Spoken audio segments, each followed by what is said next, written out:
They're swirling it around.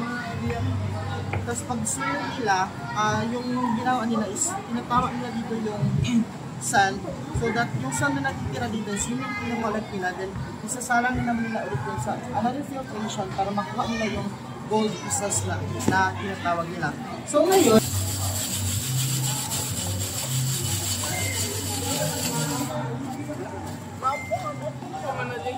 mga tagak na eh. Sige.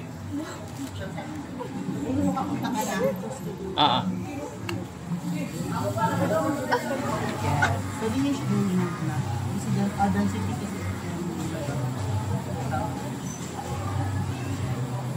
hindi nyo siya na-strain. Para sa mga dagdag na video tulad nito, i-like at i-follow kami sa Spacetime Events and Exhibits.